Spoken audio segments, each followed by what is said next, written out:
ने योना नाम के एक नबी को नीनवे नगर जाकर वहां के लोगों को उनके पापों के कारण चेतावनी देने के लिए कहा। लेकिन योना ने परमेश्वर की आज्ञा का पालन नहीं किया और नीनवे जाने के बजाय वह एक जहाज में बैठकर दूसरी दिशा में तर्शीश की ओर भागने लगा। तूफान और मछली का प्रकरण। जब योना जहाज में था, परमेश्वर ने समुद्र में एक भयंकर तूफान भेजा। नाविकों ने समझा कि यह तूफान किसी के पाप के कारण है। योना ने स्वीकार किया कि वह परमेश्वर से भाग रहा है।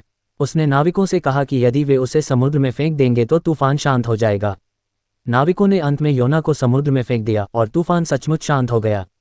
परमेश्वर ने एक बड़ी मछली भेजी जिसने योना को निगल लिया। योना 3 दिन और 3 रातें मछली के पेट में रहा। वहां उसने परमेश्वर से प्रार्थना की और पश्चाताप किया। परमेश्वर ने मछली को आदेश दिया और उसने योना को किनारे पर उगल दिया। नीनवे में प्रचार। इस बार योना परमेश्वर की आज्ञा का पालन करते हुए नीनवे गया और वहां के लोगों को चेतावनी दी कि यदि वे पश्चाताप नहीं करेंगे तो उनका नगर नष्ट हो जाएगा।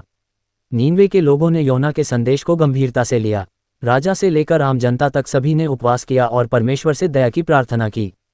परमेश्वर की दया। उनके पश्चाताप को देखकर परमेश्वर ने नीनवे नगर को नष्ट नहीं किया। लेकिन योना इससे नाराज हुआ क्योंकि उसे उम्मीद थी कि नीनवे नष्ट होगा। परमेश्वर ने योना को समझाया कि वह दयालु और क्षमाशील है और उसने पश्चाताप करने वाले लोगों को क्षमा कर दिया। सीख। योना की कहानी से हमें सीखने को मिलता है कि परमेश्वर दयालु और क्षमाशील है। यदि हम सच्चे मन से पश्चाताप करते हैं तो वह हमारे पापों को क्षमा कर सकता है। साथ ही हमें परमेश्वर की आज्ञा का पालन करना चाहिए और दूसरों के प्रति दया का भाव रखना चाहिए। क्या आपको इस कहानी के किसी विशेष भाग के बारे में अधिक जानकारी चाहिए और मसीही वीडियो देखने के लिए सब्सक्राइब और शेयर कीजिए। धन्यवाद।